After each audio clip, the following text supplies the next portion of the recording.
I'm Jaden, a 32-year-old software engineer who spent my entire life seeking validation from parents who only had eyes for my younger brother Tyler.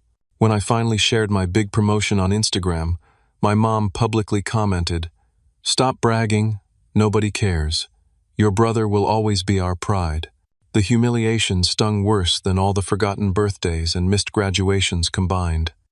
Little did they know that single comment would trigger the unraveling of our family's facade and reveal the truth about their missing $6,300. Before I dive into what happened, let me know where you're watching from and hit that like and subscribe button to join me on this journey of family drama and personal redemption. Growing up in suburban Minnesota, our family looked picture perfect from the outside. My parents, Margaret and Robert Wilson, built their lives around traditional values and conventional expectations. Dad worked as an accountant at a local firm, while Mom taught third grade at the elementary school down the street. Our two-story colonial house with its neat lawn and white picket fence seemed like the embodiment of the American dream. But inside those walls, a clear hierarchy existed, and I quickly learned my place in it. From the moment my brother Tyler was born when I was 4, I witnessed my parents' faces light up in a way they never did for me. Tyler showed athletic promise, early throwing balls with surprising accuracy as a toddler and running faster than kids several years older. "He's a natural athlete," my father would boast to neighbors while ruffling Tyler's hair. "Going to take his team to state someday, just you watch." Meanwhile, my report cards filled with straight, as warranted, barely a nod. "That's what we expect from you, Jaden," Mom would say already, turning her attention back to whatever Tyler was doing. No celebration, no special dinner, just a quiet acknowledgement that I'd met the minimum requirement. Christmas mornings told the story clearly. When I was 12, I received practical gifts, a calculator, new winter boots, and books about computer programming since I'd shown interest in technology. Tyler, at 8, unwrapped a brand new bicycle, an expensive baseball glove, and a gaming console my parents had previously told me was too expensive when I'd asked for one. "Tyler needs proper equipment to develop his talents," Dad explained when he caught my disappointed expression. "Your gifts will help with your schoolwork. Different kids, different needs."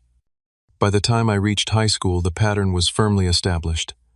I joined the computer club and excelled in mathematics and science competitions, bringing home trophies and certificates that ended up in a box in the attic. Meanwhile, the living room gradually transformed into a shrine to Tyler's athletic achievements, shelves lined with trophies, walls adorned with framed newspaper clippings about his baseball and football accomplishments. My parents never missed Tyler's games, rearranging work schedules and canceling appointments to cheer from the stands. But when I qualified for the state mathematics Olympiad, Mom had parent-teacher conferences she couldn't reschedule, and Dad had an important client meeting. "You'll be fine on your own, Jaden. You're always so independent," Mom said, handing me bus fare. "Make sure to take pictures if you win anything." While they cultivated Tyler's athletic talents with private coaches and summer camps, they guided me toward practical pursuits. When I expressed interest in computer science innovation, Dad sat me down for a serious talk. "Look, son, it's great that you're good with computers, but focus on the stable career paths. Network administration, corporate IT, that's where the steady paychecks are. Leave the risky innovation stuff to people who can afford to fail." The message was clear. Tyler could dream big with their full support, but I needed to stay practical and not reach too high. I retreated into my world of coding and computers, finding solace in the logical, predictable nature of programming. At least computers responded consistently to the right inputs, unlike my parents' affection, which seemed forever out of reach regardless of what I achieved. By senior year of high school, I'd stopped bringing friends home, tired of watching my parents transform from distracted and dismissive with me to animated and engaged the moment Tyler entered the room. My girlfriend at the time, Rachel, pointed it out after one uncomfortable dinner. "Do your parents realize they asked Tyler about his day 3 times and never once asked you about anything?" she whispered as we escaped to my room to study. I just shrugged, the observation too painful to acknowledge aloud. It's just how things are. As college application season arrived, I applied to top computer science programs across the country.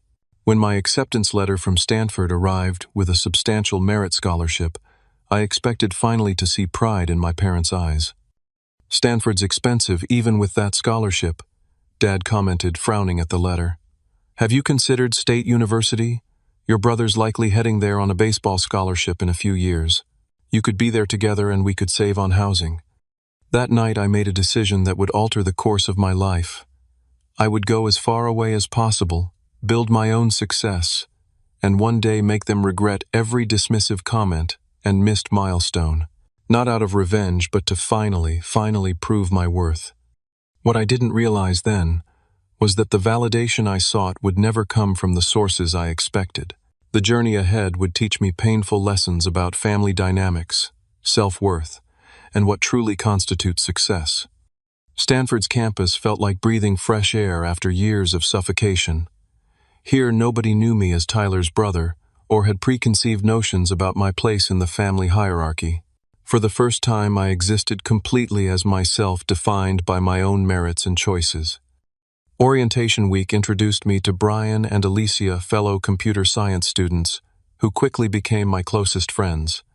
Brian, a wiry kid from Chicago with lightning-fast coding skills, recognized my talent immediately. "Dude, the way you optimized that algorithm was seriously impressive," he told me after our first programming lab.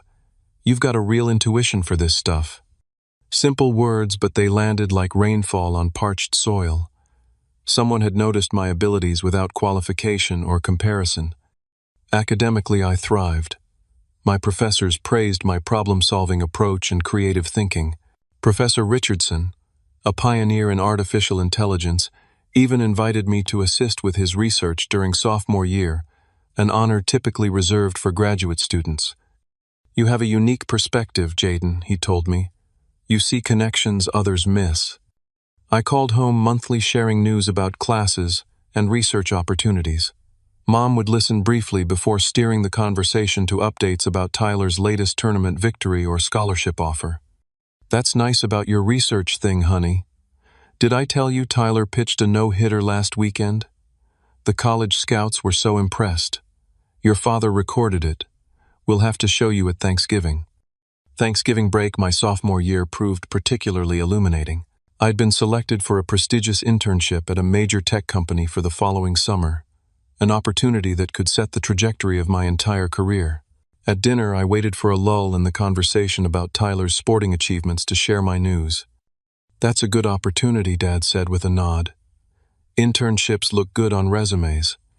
Then immediately, "Tyler, tell Jaden about the state championship game coming up."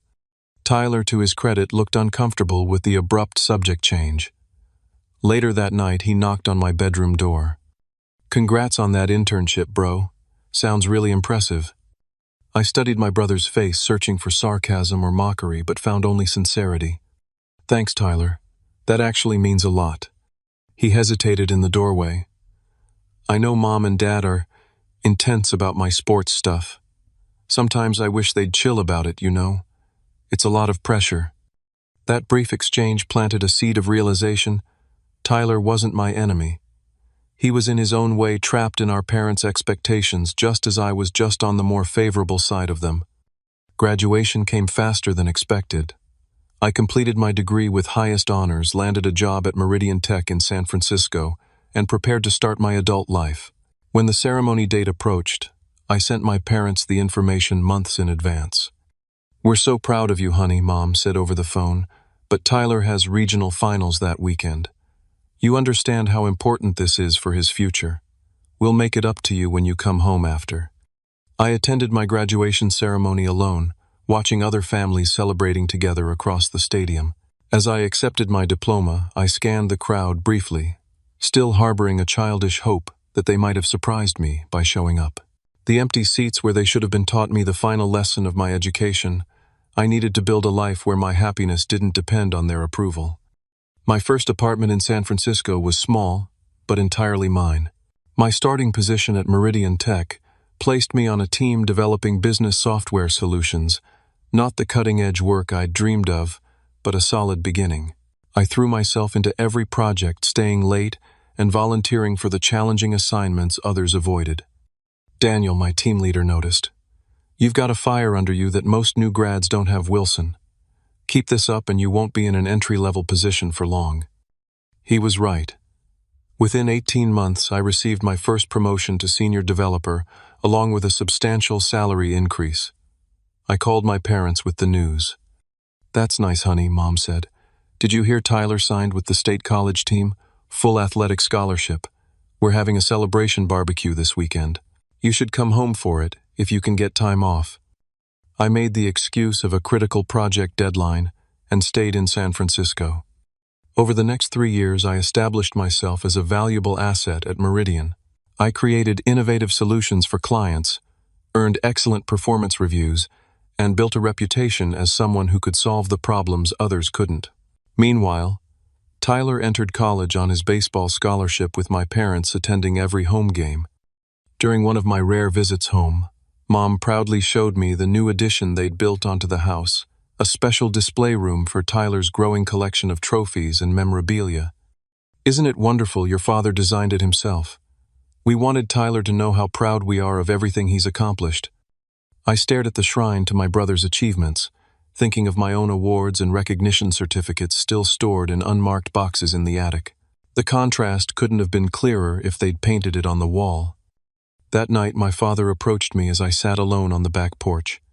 "The roof needs some repair work," he said without preamble. "Contractor estimates it'll cost around $6,300. Your mother and I are a bit stretched thin with all the traveling to Tyler's games." He didn't explicitly ask, but the implication hung in the air between us. "You need me to help with the cost?" I asked directly. Relief washed over his face. "We'd pay you back, of course, once things settled down a bit." I wrote the check the next morning, telling myself it was an investment in my childhood home, not another sacrifice on the altar of my parents' favoritism. I knew even as I handed it over that I would likely never see that money again.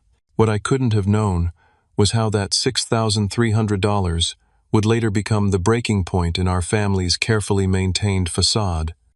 As my 20s progressed, I found myself thriving professionally, while still struggling with the emotional legacy of my childhood. After 3 years at Meridian Tech, I made a bold move to Quantum Solutions, a smaller but more innovative company that allowed me creative freedom I'd never experienced before. My new role put me in charge of developing NextGen, a revolutionary project management platform that integrated artificial intelligence to predict project bottlenecks before they occurred. The concept had been floating around the company for years, but no one had successfully implemented it until I developed a unique algorithm approach. "This could change how the entire industry handles complex projects," my director Sophia remarked during my presentation. "Jaden, I want you to lead the development team. This is your baby now." For the first time, I had complete ownership of something that could make a genuine impact. I assembled a team of talented developers and poured myself into the project, working evenings and weekends to perfect the system architecture. 12 months of intensive development later, NextGen launched to industry acclaim. Tech journals published features about the innovative approach. Competitors scrambled to develop similar systems. Within 6 months, our client list included 5 Fortune 500 companies. My name became known in tech circles as someone who could translate theoretical concepts into practical market-ready solutions. Each professional milestone brought congratulatory emails from colleagues, LinkedIn messages from industry peers, and celebratory dinners with friends, but silence from my family. I'd share my accomplishments during monthly calls home only to have them acknowledged with a quick, "That's nice," before the conversation inevitably turned to Tyler's baseball career. Tyler graduated from college and signed with a minor league team affiliated with the Chicago Cubs. My parents threw an elaborate party at their country club, inviting extended family, neighbors, and seemingly everyone from our hometown. "We're so blessed to have raised such a talented athlete," my mother gushed in the Facebook photos she tagged me in. "Always knew he was destined for greatness." I commented with congratulations for Tyler, swallowing the bitter observation that no such celebration had acknowledged any of my achievements. Tyler himself called me the next day. "Thanks for the congrats, bro. Wish you could have been there." Work commitments. I lied, unwilling to admit I hadn't received an actual invitation, just the social media announcements everyone else saw. "Yeah, figured. Mom said you're doing really well at your computer job. Some kind of promotion." I almost laughed at the vague description of leading a revolutionary software development that was making waves throughout the tech industry. Something like that. Cool. Hey, I appreciate you being supportive and all. Some of the guys on the team have siblings who are super jealous and competitive. His comment caught me off guard. Why would I be jealous? I don't know, man. Mom always talks about how you struggled with me getting attention growing up. The revisionist history stunned me into momentary silence. I had never complained to my parents about the disparity in treatment. I'd been too afraid of seeming petty or ungrateful. Somehow, in their narrative, my quiet acceptance had transformed into jealous struggling. That's not how I remember it. I managed finally. Oh, well, you know, Mom. She has her own version of everything. Tyler paused. Anyway, I should go. Early practice tomorrow. Take care, bro. The conversation left me unsettled for days, wondering what other distorted stories my parents had constructed about our childhood. The need for professional therapy became increasingly clear as I found myself distracted at work, ruminating over past interactions and second-guessing my own memories. Dr. Melanie Torres, a therapist specializing in family dynamics, helped me understand the toxic patterns that had shaped our family. What you're describing sounds like classic golden child and scapegoat dynamics, she explained during our third session. In many dysfunctional families, parents channel their hopes, dreams, and positive projections into one child, the golden child, while another becomes the repository for disappointment, criticism, and emotional neglect. But why, I asked the question that had haunted me since childhood. What did I do wrong? Nothing, she said firmly. These roles are assigned based on the parent's unresolved issues and needs, not because of anything inherently deserving or undeserving about either child. Your brother didn't ask to be the golden child, any more than you asked to be overlooked. Over months of therapy, I began recognizing how deeply these dynamics had affected my sense of self-worth. Every achievement became a desperate attempt to prove my value. Every relationship was shadowed by the fear of being replaceable, forgettable. Around this time, I met Amanda at a tech conference in Boston. Smart, confident, and refreshingly direct, she worked in UX design for a competing company. Our conversation about ethical considerations in AI development turned into dinner, which evolved into weekend visits between our cities and eventually a serious relationship. Amanda noticed the pattern with my family immediately. After listening to a particularly dismissive phone call with my mother, she couldn't hide her indignation. Does she realize she just spent 15 minutes talking about your brother's baseball statistics and didn't ask a single question about your life after you told her about winning the Innovation Award? I shrugged, the response so familiar it barely registered anymore. That's just how they are. No, Jaden. That's not just how people are. That's how people are when they're playing favorites in a really unhealthy way. Her directness was both uncomfortable and refreshing. Have you ever called them out on it? The question stunned me. The idea of confronting my parents had never seemed like an option. We simply didn't discuss such things in our family. Emotions, especially negative ones, remained unacknowledged until they could be repackaged as something more palatable or ignored entirely. I wouldn't even know where to start, I admitted. Amanda took my hand. Start by recognizing that you deserve better. Their inability to see your worth doesn't diminish it. But at some point, you might need to stop seeking validation from people who aren't equipped to give it to you. Her words echoed those of my therapist, who had been encouraging me to establish healthier boundaries with my family. The concept still felt foreign, almost sacrilegious. Despite everything, they were still my parents. And somewhere beneath the hurt and resentment, I still longed for their approval. That longing would be tested in ways I couldn't imagine when an unexpected promotion coincided with Tyler's first major injury, setting in motion to a series of events that would finally force all of us to confront the cracks in our family's foundation. The email arrived on a Tuesday afternoon. Congratulations. We are pleased to offer you the position of Chief Innovation Officer at Quantum Solutions. I stared at my screen in disbelief. At 32, I would become the youngest C-suite executive in the company's history. The promotion came with a corner office, a significant salary increase, and a seat at the table where the company's future would be shaped. Amanda insisted on a proper celebration. This isn't just any promotion, Jaden. This is recognition of everything you've built over the past decade. We're marking this occasion appropriately. She organized a surprise gathering at Elevation, an upscale restaurant with panoramic views of the San Francisco skyline. Walking in to find 20 colleagues and friends cheering for me created a lump in my throat. These people, many of whom I'd known for just a few years, showed more genuine enthusiasm for my success than my family ever had. Speech called Brian, who had moved to San Francisco 2 years after me, and now worked at a neighboring tech firm. Standing before people who truly saw me, who valued my contributions and celebrated my achievements without qualification or comparison, something shifted inside me. For perhaps the first time I felt worthy of the recognition not because of what the achievement might make others think of me, but because I knew the work and dedication it represented. "I want to thank all of you," I said, glass raised. "Not just for being here tonight, but for being the kind of friends and colleagues who make the journey worthwhile.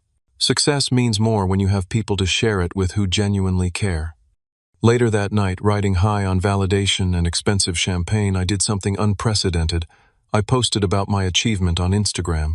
Normally intensely private about my professional life on social media, I decided it was time to own my success publicly. Amanda took a professional quality photo of me in my new office, smiling confidently beside the floor-to-ceiling windows overlooking the city. I crafted a thoughtful caption, "Honored and humbled to step into my new role as Chief Innovation Officer at Quantum Solutions. The path hasn't always been easy, but every challenge has led to this moment. Grateful for everyone who believed in me along the way. Here's to building the future one innovation at a time. New chapter tech leadership." The post quickly accumulated likes and positive comments. Former classmates, colleagues from previous jobs, and industry connections offered congratulations. Even Tyler liked it and commented, "Crushing it, bro. Super proud of you." I was scrolling through the notifications when a new comment appeared from my mother's account. "Stop bragging, nobody cares. Your brother will always be our pride." The words landed like a physical blow. I stared at the screen, unable to process that my own mother had publicly humiliated me on what should have been one of my proudest moments. Amanda, reading over my shoulder, gasped, "Jaden, I don't even have words. That's incredibly cruel." My phone began buzzing with text messages. Friends who had seen the comment were checking if I was okay. Several suggested I delete it, but something in me refused to hide the truth any longer. Brian called immediately. "Dude, I just saw your mom's comment. That's seriously messed up. Are you all right?" "I don't know," I answered honestly, still staring at the words on my screen. I guess I always knew that's how she felt, but seeing it spelled out like that. "It says way more about her than it does about you," he assured me. "Everyone else can see how incredible your achievement, Island." Over the next hour, something remarkable happened. Friends, colleagues, and even industry acquaintances began responding directly to my mother's comment. "Jaden is one of the most brilliant minds in tech right now. You should be immensely proud. As someone who's worked with your son for years, I can tell you he's changing the industry." His humility makes this comment even more shocking. What an appalling thing to say to your child who just reached a career pinnacle. Shame on you. My phone rang again. Tyler. "Jaden, I just saw Mom's comment. That was totally out of line. I called her and told her to take it down or apologize." His support, while appreciated, couldn't stem the tide of emotions breaking through years of careful suppression. After hanging up, I finally allowed myself to feel the full weight of the rejection I'd been carrying since childhood. I broke down completely, sobbing in Amanda's arms like I hadn't cried since I was a small boy. Years of swallowed hurt of achievements diminished of constantly being measured against my brother, and found wanting it all poured out in heaving, painful waves. "Why am I still seeking their approval?" I choked out between sobs. "Why do I still care what they think?" "Because they're your parents," Amanda said, softly stroking my hair. "We're programmed to seek our parents' love and validation. It's the most natural thing in the world. What's unnatural is how they've withheld it from you." After the emotional storm passed, I felt different, raw and tender, but also lighter. Something had broken free inside me. The desperate need for parental approval that had driven me for decades began to loosen its grip on my heart. Mom called the next morning. I let it go to voicemail, not ready to hear whatever justification she might offer. Her message was predictably defensive. "Jaden, I think you're overreacting to a simple comment. I was just trying to keep you humble. Success can go to people's heads, you know. Call me back when you've calmed down." No apology, no recognition of how hurtful her words had been. Just another example of how my feelings didn't matter in the family equation. When I finally returned her call that evening, I broke the pattern of a lifetime. "What you did was cruel and humiliating," I said without preamble. "You took a moment that was significant to me and deliberately diminished it in front of everyone I know. I was just—" "No," I interrupted, surprising both of us. "I'm not interested in explanations that make this my fault for being too sensitive or lacking humility. For once, I need you to hear me. What you said hurt me deeply, and it was part of a pattern that's existed my entire life." Silence stretched across the line. Then, in a voice tinged with genuine confusion, "What pattern?" The question confirmed what I'd suspected for years. The favoritism was so natural to my parents that they genuinely couldn't see it. In their reality, they were simply responding appropriately to their children's different paths, not actively creating those differences through their treatment. "Mom, when was the last time you bragged about my accomplishments the way you do about Tyler's?" I asked quietly. "That's different. Tyler's career is more public. People understand sports achievements. And becoming a chief innovation officer at 32 isn't understandable, Mom. I'm in the top 1% of my field. Industry publications have written about my work. But you've never once shared that with friends or family the way you share Tyler's every game statistic." She sighed, the sound heavy with impatience. "Jaden, I don't know why you're so determined to compete with your brother. There's always been something there, some jealousy." I hung up. The conversation was following the same circular pattern it always had, where my legitimate concerns were reframed as character flaws. The narrative would never change as long as I participated in it. What I didn't realize was that the Instagram incident was just the catalyst. The real family reckoning would come 2 weeks later, when my parents' financial house of cards began to collapse, bringing our dysfunctional dynamics into sharp relief. The call from my father came on a Sunday morning as Amanda and I were enjoying coffee on our balcony. Seeing his name on my screen sent a jolt of anxiety through my system. My parents rarely called on weekends unless something was wrong. "Jaden, son, how are you?" His forced cheerfulness immediately put me on alert. This wasn't a social call. "I'm fine, Dad. What's going on?" He cleared his throat, the sound I'd associated since childhood with uncomfortable financial discussions. "Well, your mother and I are in a bit of a situation, and we were hoping you might be able to help us out." I waited, saying nothing, forcing him to continue without my usual eagerness to please. "It's about your brother," he said, eventually. "Tyler had a pretty serious injury last month. Tore his rotator cuff completely, the doctors say. Well, his baseball career is effectively over." The news was genuinely upsetting. Despite our complicated relationship, I'd never wished failure on Tyler. "I'm really sorry to hear that. Is he okay emotionally?" "He's struggling," Dad admitted. "The team released him from his contract. He's been staying with us while he figures out next steps.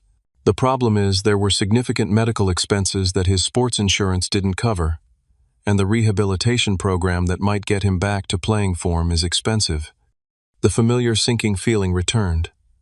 "How much are we talking about, Dad?" "Around $15,000 would get everything covered and give Tyler a cushion while he regroups." The amount took my breath away, more than double what I'd already lent them. "That's a significant amount of money." "We know it's a lot to ask," he said quickly. "But you're doing so well with your new position. Your mother mentioned something about a big promotion." The casual reference to my achievement, the same one my mother had publicly dismissed, reignited my anger. Yes, the promotion she told the entire internet nobody cares about. An uncomfortable pause followed. "She feels terrible about that comment, Jaden. You know your mother speaks without thinking sometimes. But this isn't about that. This is about helping your brother when he needs it most." "What happened to the money I sent for the roof repairs?" I asked suddenly. $6,300. Was that actually used to fix the roof?" Another telling pause. Well, we had some unexpected expenses come up right around then. Tyler needed specialized equipment for training camp. The revelation shouldn't have surprised me, but it did. So you lied to me. You asked for money claiming it was for house repairs when it was actually for Tyler. We didn't lie exactly, he hedged. We were going to fix the roof, but Tyler's needs took priority. We figured you wouldn't mind helping your brother. The problem isn't helping Tyler, Dad. It's the fact that you weren't honest with me. And now you're asking for more than twice that amount again for Tyler. Son, I don't understand why you're making this so complicated. We're family. Family helps each other. The simplicity of his statement clarified everything for me. In my parents' worldview, family meant I should give freely to support their priorities, specifically Tyler, without question or hesitation. My role was to provide resources without requiring transparency, honesty, or reciprocity. I need to think about this, I said finally. I'll call you back. Amanda had heard enough of the conversation to understand its essence. Let me guess. They need money for Tyler, and they assume you'll just write a check without question. $15,000, I confirmed. Apparently the $6,300 I gave them for roof repairs actually went to Tyler's training equipment. She shook her head. Jaden, I know they're your parents, but this pattern is exploitative. They dismiss your achievements while expecting you to finance theirs. Deep down, I knew she was right. Dr. Torres had been helping me recognize these unhealthy patterns, but knowing intellectually that boundaries were necessary, and actually establishing them were different matters entirely. What would you do? I asked Amanda. I can't answer that for you, she said gently, but I think you need to ask yourself. If you give them this money, what message does it send? That they can continue treating you as an ATM while diminishing who you are and what you've accomplished. That evening, I made one of the most difficult decisions of my life. I called my father back. Dad, I've thought about your request, and I need to talk to you and Mom in person about it. I'll fly home next weekend. Son Tyler needs this money sooner rather than... Next weekend, Dad. This conversation needs to happen face to face. The following Saturday found me sitting at my parents' dining room table, the same place where countless family dynamics had played out over the years. Mom had prepared an elaborate meal, her typical strategy, when difficult conversations loomed. Tyler joined us looking physically diminished from when I'd last seen him. His usual athletic confidence had given way to a defeated slump in his shoulders. I felt a surge of genuine sympathy for him. Before we discuss anything else, I began carefully after dinner. I want to be clear that I'm sorry about your injury, Tyler. I know how much baseball means to you. He nodded, eyes downcast. Thanks, bro. It's been rough accepting that the dream is over. So, about the financial assistance, Dad interjected, eager to reach the point of the visit. Your mother and I have gathered all the medical bills and rehabilitation program estimates. He pushed a folder toward me. I left it unopened on the table. Before we get to that, I need to address something else. For years, there's been a pattern in this family that no one acknowledges. I've been treated differently than Tyler my entire life. My achievements have been minimized, while his have been celebrated. Mom immediately became defensive. That's simply not true, Jaden. We've always been proud of both our boys. Really, I countered, maintaining a calm tone. Then why is there a room dedicated to Tyler's trophies, while my academic and professional achievements have never even made it to the refrigerator door? Why have you attended every one of Tyler's games but missed my college? Graduation. Why did you publicly humiliate me on social media when I shared news about a major promotion? Dad shifted uncomfortably. Different kids need different types of support. Tyler's career path required more visible encouragement. And what about my career path? Do you even know what I actually do? Can either of you explain my job beyond something with computers? Their silence was damning.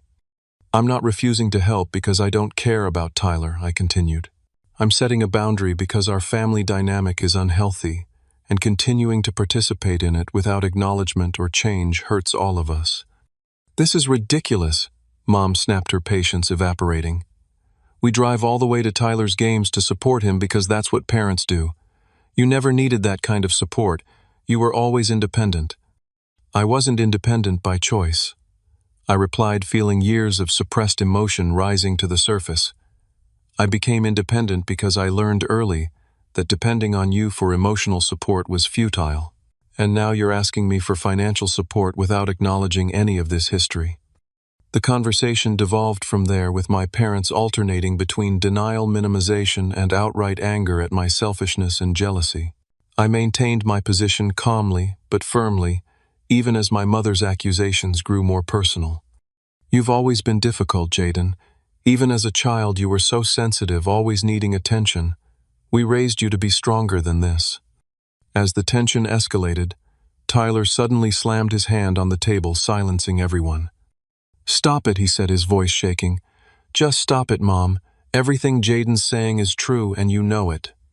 The shock of Tyler's intervention created a momentary vacuum in the room. He had never before contradicted our parents, especially not in defense of me. "You've always treated him like he was less important." Tyler continued, tears forming in his eyes. "I noticed it even when we were kids. Do you have any idea how much pressure that put on me?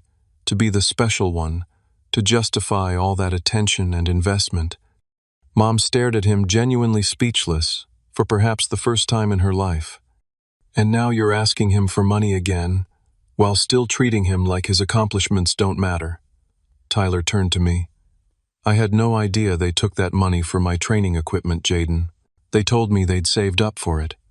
The revelation created a strange solidarity between us, both victims of our parents' manipulations in different ways. Tyler, the golden child, crushed under the weight of impossible expectations. Me, the overlooked child, starved of recognition and validation. "I'm not giving you the $15,000, I said, finally addressing my parents. "Not because I don't care about Tyler, but because enabling this dynamic isn't helping any of us. If you want a relationship with me going forward, things need to change fundamentally." I stood up, sensing that nothing more could be accomplished that night. "I'll be staying at the hotel in town.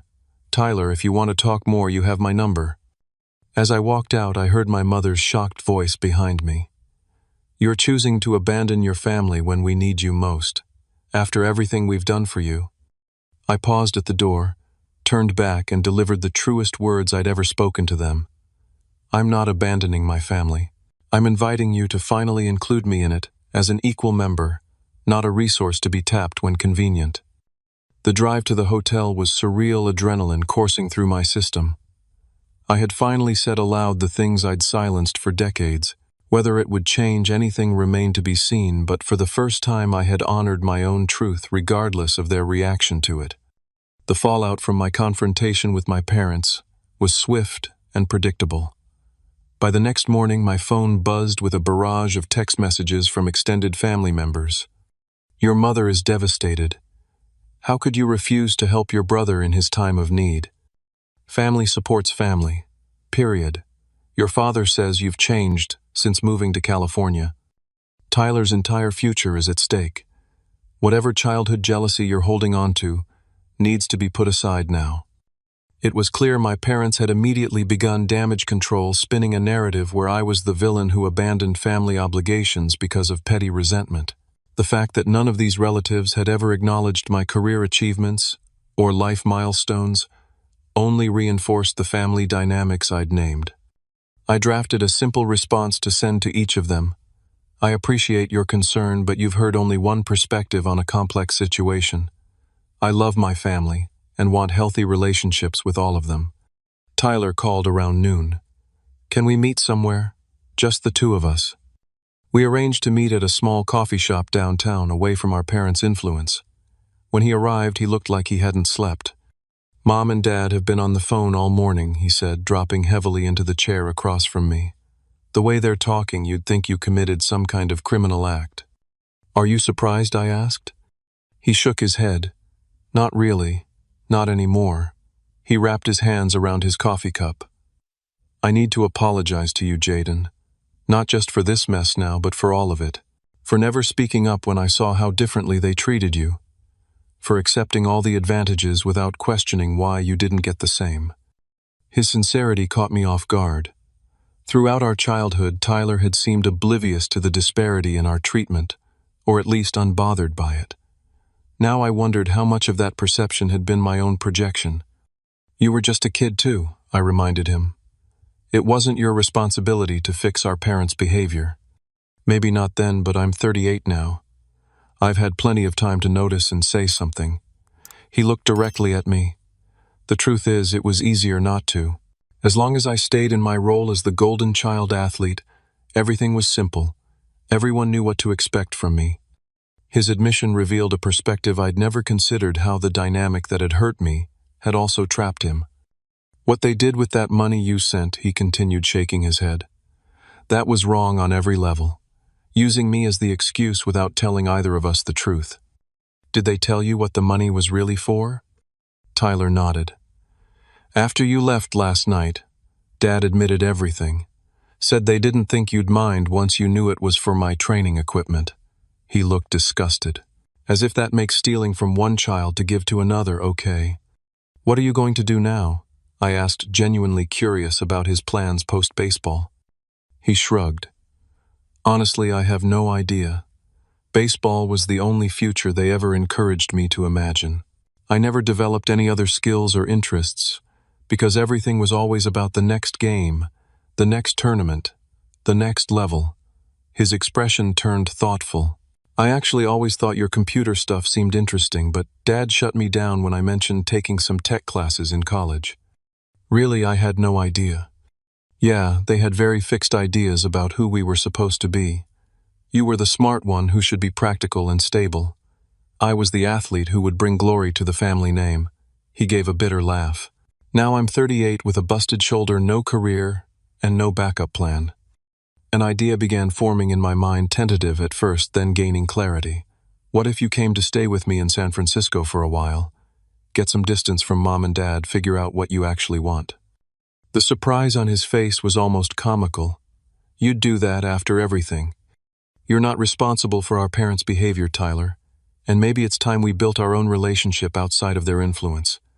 2 days later, I returned to San Francisco alone, but with a plan. Tyler would finish his initial physical therapy locally, then join me in California within a month. I'd help him explore career options in tech if that genuinely interested him. My parents predictably didn't take the news well. So you're stealing your brother away now, too? Mom accused during my brief goodbye visit. It's not enough that you're withholding financial help. I'm offering Tyler a chance to build his own life. I corrected her. Something both of you should want for him. Dad looked genuinely confused by the turn of events. But his life is here with us. He needs our support while he recovers. What he needs is space to discover who he is beyond the identity you've constructed for him, I countered. Just like I needed to move across the country to find myself outside the role you assigned me. As I drove away from the house that had never truly felt like home, a strange sense of peace settled over me. For the first time, I wasn't running away from their dismissal or chasing their approval. I was simply choosing a different path, one that honored my worth and opened possibilities for a healthier relationship with my brother. The first weeks back in San Francisco brought a flurry of messages from my parents, alternating between guilt trips, angry accusations, and occasional awkward attempts at reconciliation without acknowledgement of the core issues. Your father and I have been thinking about what you said, one of Mom's voicemails began promisingly before pivoting to, we realize we may have occasionally made you feel less special, but that was never our intention. Some children just naturally attract more attention with their achievements. Even their attempts at understanding continued to minimize and dismiss. Dr. Torres helped me maintain perspective during our sessions. They're experiencing what we call cognitive dissonance, she explained. You've presented a reality that contradicts the narrative they've constructed about themselves as parents. Accepting your perspective would require them to confront uncomfortable truths about their behavior and its impact. So they probably won't ever really get it, I asked. People can change, she said carefully, but it usually requires a willingness to sit with discomfort and examine oneself honestly. Some people find that more difficult than others. Meanwhile, Tyler and I spoke regularly, developing the brotherly relationship we'd never had chance to build under our parents' influence. He arrived in San Francisco 4 weeks after I returned, moving into my spare bedroom, with little more than 2 suitcases and uncertain prospects. "It's weird," he confessed on his first night there. "This is the first time in my life I don't have mom and dad telling me exactly what I should be doing and exactly how great I am at doing it." "Scary?" I asked. "Terrifying," he admitted, "but also, I'm kind of freeing." Over the following weeks, I helped Tyler explore various aspects of the tech industry. He shadowed different departments at Quantum Solutions, took online coding classes, and discovered a surprising aptitude for user experience design. "I think I like this because it's about understanding how regular people interact with technology," he explained one evening. "It's not about being the smartest coder or the most technical person. It's about empathy and making things work better for people."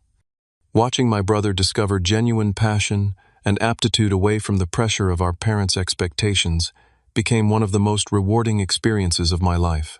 The resentment I'd carried since childhood gradually dissolved, replaced by a new understanding of Tyler as a fellow survivor of our family's dysfunction rather than its beneficiary.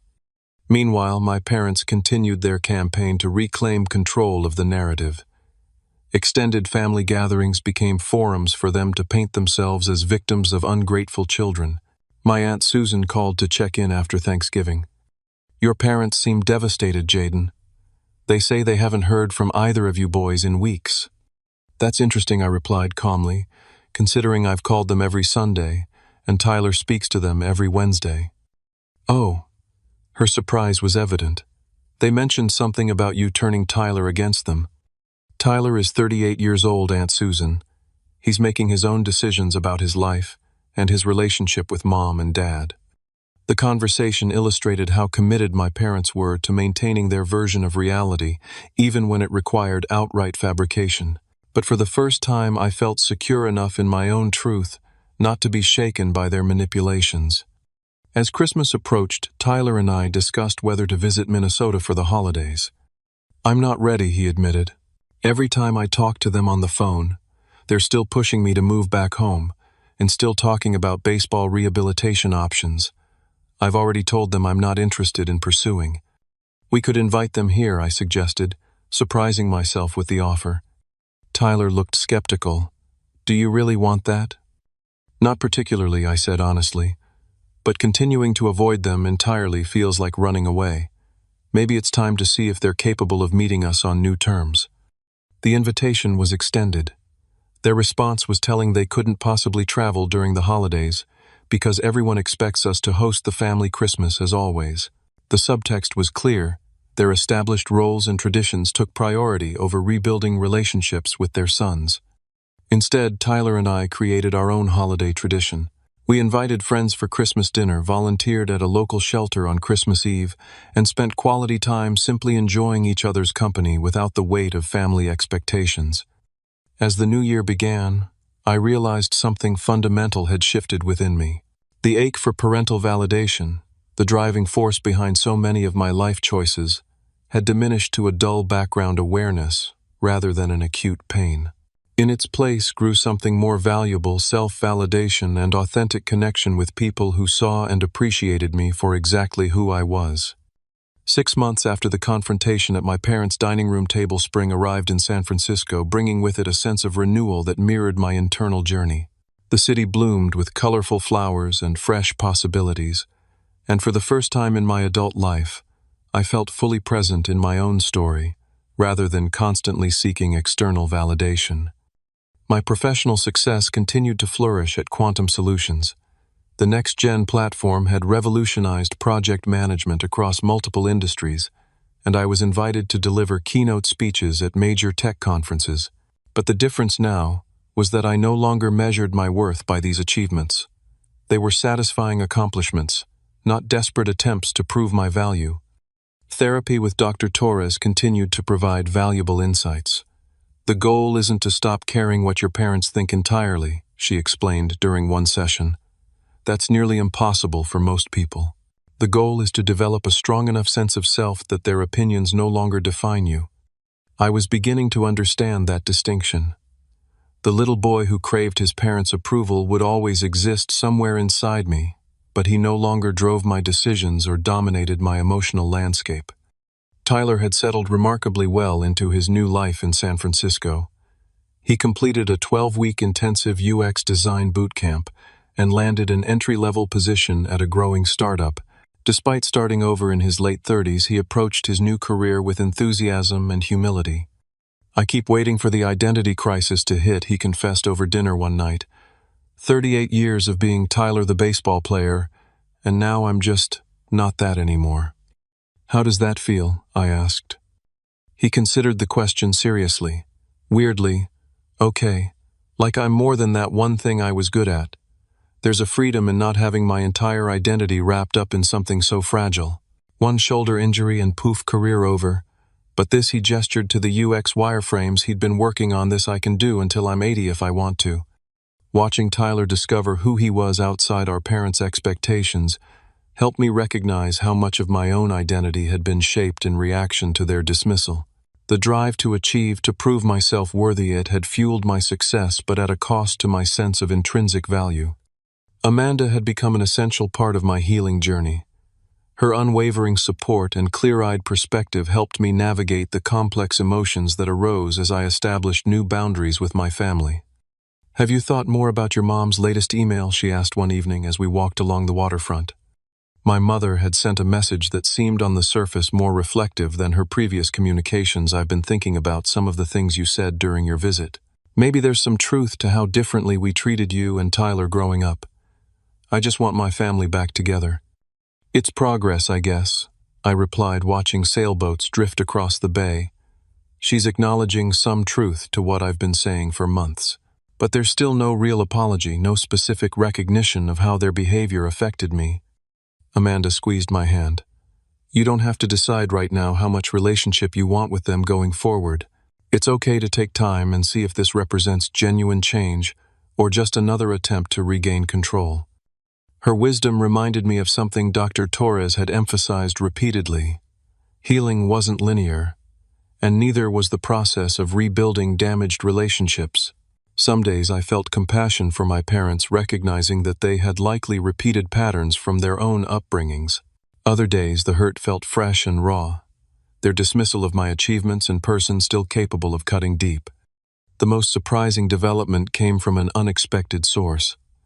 My father called on a Tuesday afternoon, asking if we could speak privately without my mother present. "I've been doing some reading," he began awkwardly, after I agreed to the conversation, "about family dynamics and favoritism." The word seemed difficult for him to say. "There's a lot I don't understand about all this psychology stuff, but some of it sounds familiar." I remained silent, allowing him the space to continue without prompting. "My father was the same way with my brother John," he admitted. "John was the athlete, the charmer. I was the quiet one who got good grades. Nothing I did was ever quite enough for Dad." He cleared his throat. "I always swore I'd never be like him, but it seems I just repeated the pattern without realizing it." The admission stunned me. In all our conversations about family dynamics, my father had never revealed this parallel in his own childhood. "I'm not saying I understand everything you've been trying to tell us," he continued, "but I'm trying, and I wanted you to know that." It wasn't a complete recognition of the harm done nor a full apology, but it represented something I hadn't expected, the beginning of self-reflection on his part. "Thank you for telling me that, Dad," I said, genuinely moved by the effort this confession must have required. "It helps me understand some things, too." Our conversation opened a small door to the possibility of a different kind of relationship, one built on greater honesty and awareness, even if full understanding remained a work in progress. My mother proved less capable of this kind of reflection. Her attempts at reconciliation continued to center her feelings and expectations rather than acknowledging the impact of her behavior. But I was learning that I could establish boundaries while still maintaining connection. "I'm happy to continue our Sunday calls," I told her after one particularly difficult conversation where she insisted I was still punishing her. "But if the conversation turns to criticism or dismissal of my choices, I'll need to end the call and try again next week." The boundary was tested immediately, so I'm not even allowed to express my opinions now. "You're monitoring what I can and can't say as your mother." "You can express any opinion you want, Mom. and I get to decide how much of that I'm willing to listen to. That's how healthy adult relationships work. The concept clearly frustrated her, but for the first time I didn't feel responsible for managing her emotional response. My worth wasn't determined by her approval, and my boundaries weren't negotiable based on her comfort. As summer transitioned to fall, Tyler and I established a new tradition: monthly dinners with Amanda and Tyler's new girlfriend Rachel, where we celebrated each other's achievements, large and small. These gatherings became sacred space, where every accomplishment received the recognition it deserved. Whether it was Tyler completing his first major UX project, Amanda winning a design award, or me simply taking a vacation without checking work emails. The contrast between these warm, affirming gatherings and the childhood dinners where my achievements had been systematically overlooked wasn't lost on either of us. This is what family should feel like, Tyler observed after one such evening. People who genuinely celebrate each other's successes without keeping score or playing favorites. We're creating the family we needed, I replied, the realization both sad and empowering. A year after the Instagram comment that had catalyzed our family's unraveling, I received a package from Minnesota. Inside was a framed certificate from my high school mathematics Olympiad, the competition my parents had been too busy to attend. Accompanying it was a note in my father's handwriting. Found this while cleaning the attic. Should have been displayed, not stored away. I'm sorry, son. The simple acknowledgement brought unexpected tears to my eyes. Not because I still needed the validation, but because it represented a small step toward healing for all of us. The wounded child within me felt seen, even if decades too late. My journey from seeking external validation to finding internal worth continued each day. Some mornings I still woke with the echoes of childhood inadequacy whispering in my ear. On those days I practiced the self-compassion Dr. Torres had taught me, acknowledging the hurt without letting it define my present. The pain of parental favoritism would always be part of my story, but it was no longer the central narrative of my life. I had learned that, while we can't choose the family we're born into, we can choose the family we create through authentic connection and mutual respect. Tyler moved into his own apartment that fall, but our newly forged brotherhood remained strong.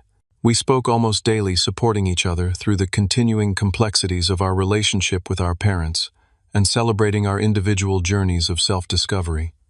My parents visited San Francisco for Thanksgiving, their first trip to see where I lived, despite my 12 years in the city. The visit wasn't perfect. Old patterns emerged in subtle ways, but the difference now was my response. I could recognize the patterns without being devastated by them. I could set boundaries without anger or desperation.